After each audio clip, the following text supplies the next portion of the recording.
নমস্কার বন্ধুরা, job fair YouTube চ্যানেলে আপনাদের সবাইকে জানাই স্বাগতম।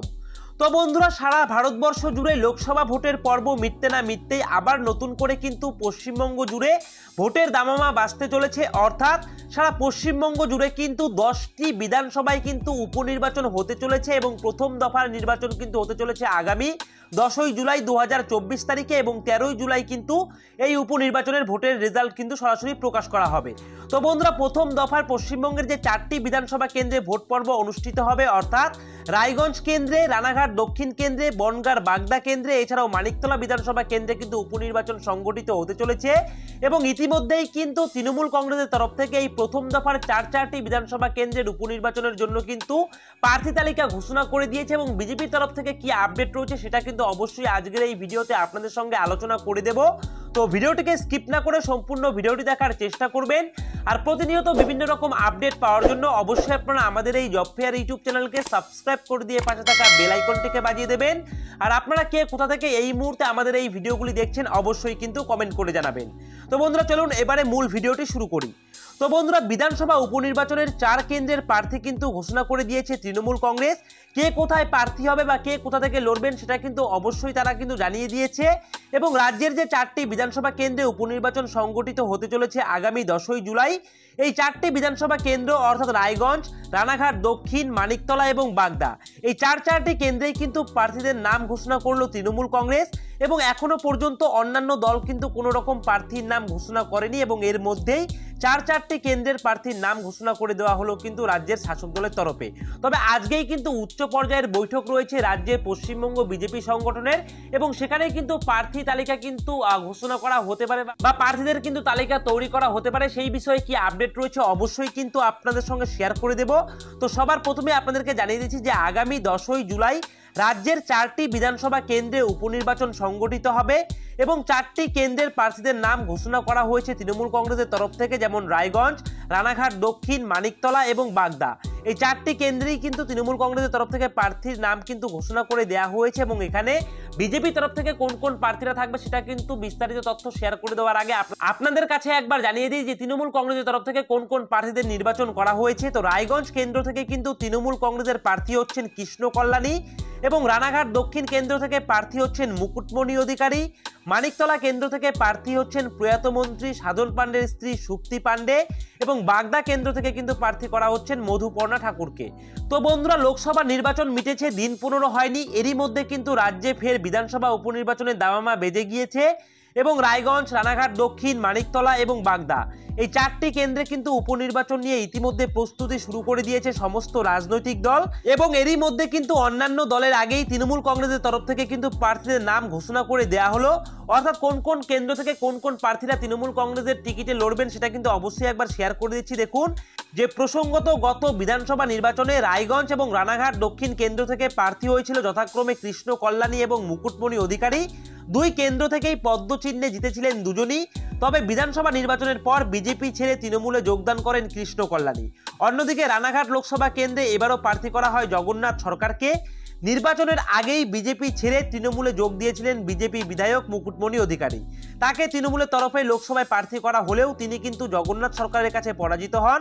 তাকে ফের নিজ কেন্দ্রে বিধানসভা উপনির্বাচনে লড়াইয়ের জন্য পাঠালো কিন্তু তৃণমূল কংগ্রেস। এবং অন্যদিকে মানিকতলা বিধানসভা কেন্দ্রে কিন্তু দীর্ঘদিন বাদে উপনির্বাচন হতে চলেছে। গত বিধানসভা নির্বাচনে এই কেন্দ্রে জয়ী হয়েছিলেন রাজ্যের প্রাক্তন মন্ত্রী সাধন পাণ্ডে এবং তার মৃত্যুর পর কিন্তু এই কেন্দ্রে উপনির্বাচন অবশ্যম্ভাবী হয়ে পড়ে। যদিও এই কেন্দ্রে নির্বাচন নিয়ে মামলা চলার কারণে উপনির্বাচন সংগঠিত করা হয়নি। সেই কেন্দ্রে প্রার্থী হলেন মৃত প্রাক্তন মন্ত্রী সাধন পাণ্ডের স্ত্রী সুপ্তি পাণ্ডে এবং বাগদা কেন্দ্রের বিধায়ক ছিলেন বিশ্বজিৎ দাস। তিনিও বিজেপির টিকিটে জিতে পরবর্তীকালে তৃণমূল কংগ্রেসে যোগদান করেন এবং তিনি বনগাঁ লোকসভা কেন্দ্রে প্রার্থী হলেও বিজেপির শান্তনু ঠাকুরের কাছে কিন্তু পরাজিত হন। যদিও তাকে এবার বিধানসভা উপনির্বাচনে প্রার্থী না করে ঠাকুরবাড়ির সদস্য মধুপর্ণা ঠাকুরকে কিন্তু প্রার্থী করা হলো। মতুয়া সম্প্রদায়ের মানুষকেই কিন্তু এই কেন্দ্রে প্রার্থী হিসাবে বেছে নিল শাসক দল। যদিও এই কেন্দ্রগুলিতে অন্যান্য দলের তরফে এখনো কোনো প্রার্থী তালিকা কিন্তু ঘোষণা করা হয়নি। তো বন্ধুরা, এই রয়েছে কিন্তু বর্তমানের আপডেট। কিন্তু বিজেপির তরফ থেকে যে আপডেট আমাদের হাতে উঠে আসছে সেটাও একবার আমি আপনাদের সঙ্গে শেয়ার করে দিচ্ছি যে ভোট বিপর্যয় যেটা হয়েছে, অর্থাৎ 2024 লোকসভা নির্বাচনে বিজেপির যতটা ভোট বিপর্যয় হয়েছে, অর্থাৎ ভোট বিপর্যয়ের পর কিন্তু বঙ্গে প্রথম পদ্ম বৈঠক কিন্তু হতে চলেছে এবং দায় ঠেলাঠেলির মাঝে কিন্তু মুখোমুখি রয়েছেন দিলীপ ঘোষ এবং শুভেন্দু অধিকারী। ঠিক আছে, এছাড়াও আপনাদেরকে জানিয়ে রাখি যে লোকসভা ভোটে বিপর্যয়ের পর আজ শনিবার প্রথম বৈঠকে বসতে চলেছে রাজ্য বিজেপির কোর কমিটি। 24-এর ভোটে বাংলায় ব্যর্থতার পর দায় নিয়ে একে অপরের বিরুদ্ধে দোষারোপ পাল্টা দোষারোপ কিন্তু চলেছেই। বঙ্গ বিজেপির মধ্যে ক্ষোভ বিক্ষোভ প্রকাশ্যে, কোন্দল ফের কিন্তু বেআব্রু হয়ে পড়েছে। এই পরিস্থিতিতেই ভোটের ফলাফল নিয়ে আজ কেন্দ্রীয় নেতৃত্বের উপস্থিতিতে পর্যালোচনা বৈঠক তপ্ত হতে পারে বলে কিন্তু মনে করা হচ্ছে এবং বৈঠকে রাজ্যের দায়িত্বপ্রাপ্ত দলের কেন্দ্রীয় পর্যবেক্ষক সুনীল বানশাল, মঙ্গল পাণ্ডে, অমিত মালব্যরা যেমন থাকবেন তেমনই থাকবেন রাজ্যের সভাপতি সুকান্ত মজুমদার, বিরোধী দলনেতা শুভেন্দু অধিকারী এবং প্রাক্তন রাজ্য সভাপতি দিলীপ ঘোষও। বৈঠকে কিন্তু তারা উপস্থিত থাকবেন এবং ভোট বিপর্যয়ের পর রাজ্য বিজেপির একাংশ শুভেন্দুর দিকে কিন্তু আঙুল তুলেছে। নাম না করলেও দিলীপের নিশানাতে রয়েছেন কিন্তু শুভেন্দু। পাল্টা শুভেন্দুও কিন্তু সংবাদ মাধ্যমে বলেছেন যে দলের ফল খারাপ হলে তার ঘাড়ে চাপানো হচ্ছে, সংগঠনে তিনি কখনো মাথা গলাননি। এছাড়াও যে আপডেট আসছে যে সেই পরিস্থিতিদের মধ্যেই আজকে বৈঠকে মুখোমুখি হতে চলেছেন শুভেন্দু ও দিলীপ। দিলীপ তো বৈঠকে থাকছেনই, কিন্তু শুভেন্দু কি থাকবেন সেটা নিয়ে কিন্তু একটা জল্পনা রয়েছে, কারণ এর আগে একাধিক গুরুত্বপূর্ণ বৈঠকে শুভেন্দুর গড় হাজির থাকার কিন্তু উদাহরণ রয়েছে। তবে যেহেতু দুজনই কোর কমিটির সদস্য, ফলে তাদের কিন্তু থাকারই কথা। বৈঠকে দিলীপ ঘোষ ক্ষোভ উগরে দেন কিনা সেদিকেও কিন্তু নজর রয়েছে রাজনৈতিক মহলের। আজকের বৈঠকে অবশ্য 4টি বিধানসভা কেন্দ্রের উপনির্বাচনের সম্ভাব্য প্রার্থীদের নাম নিয়েও কিন্তু আলোচনা হতে পারে এবং একাধিক নাম কিন্তু দিল্লিতে পাঠানো হতে পারে, কারণ বিধানসভায় প্রার্থীদের নাম কেন্দ্রীয় নেতৃত্বের তরফেই কিন্তু ঘোষণা করা হয়ে থাকে এবং বিজেপি রাজ্য সভাপতি সুকান্ত মজুমদার বলেছেন যে উপনির্বাচনে প্রার্থী ঠিক করা নিয়ে বৈঠক হবে, সম্ভাব্য প্রার্থীদের নাম আলোচনা করে দিল্লিতে পাঠানো হবে চূড়ান্ত সিলমোহরের জন্য। সূত্রের যেটা খবর পাওয়া যাচ্ছে যে সোমবার কিংবা মঙ্গলবার উপনির্বাচনের 4টি আসনে প্রার্থীদের নাম দিল্লির কেন্দ্রীয় নেতৃত্বের তরফ থেকে প্রেস বিজ্ঞপ্তি দিয়ে জানিয়ে দেওয়া হতে পারে।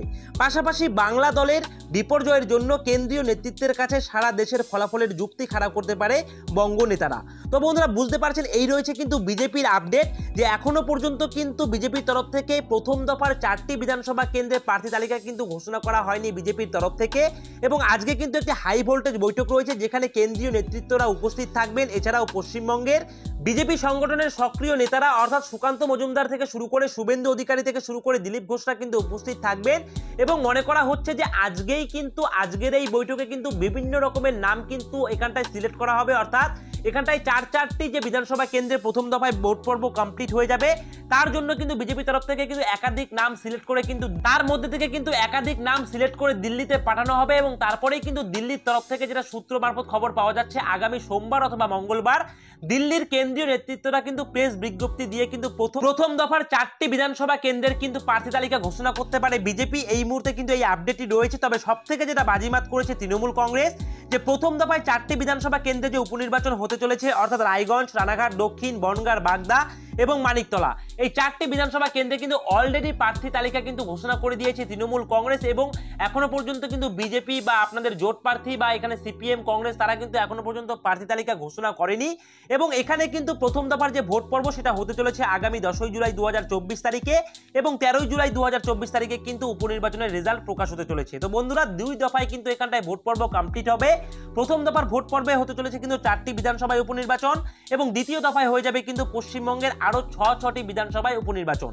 তো বন্ধুরা প্রথম দফার যে উপনির্বাচন হতে চলেছে 4টি দফায় সেদিকে কিন্তু অবশ্যই আমাদের নজর থাকবে এবং এই মুহূর্তের যে আপডেট সেটা কিন্তু আপনাদের সঙ্গে শেয়ার করে দিলাম। তো বন্ধুরা এই রয়েছে কিন্তু আজকের ভিডিওটি ভালো লাগলে অবশ্যই ভিডিওটিতে একটি লাইক করবেন, কমেন্ট করবেন, শেয়ার করবেন আর প্রতিনিয়ত বিভিন্ন রকমের আপডেট পাওয়ার জন্য অবশ্যই আপনারা আমাদের এই জব ফেয়ার ইউটিউব চ্যানেলকে সাবস্ক্রাইব করে দিয়ে পাশে থাকা বেল আইকনটিকে বাজিয়ে দেবেন আর এভাবেই আপনারা আমাদের এই জব ফেয়ার ইউটিউব চ্যানেলের পাশে থাকবেন। সকলে মিলে ভালো থাকবেন, সুস্থ থাকবেন।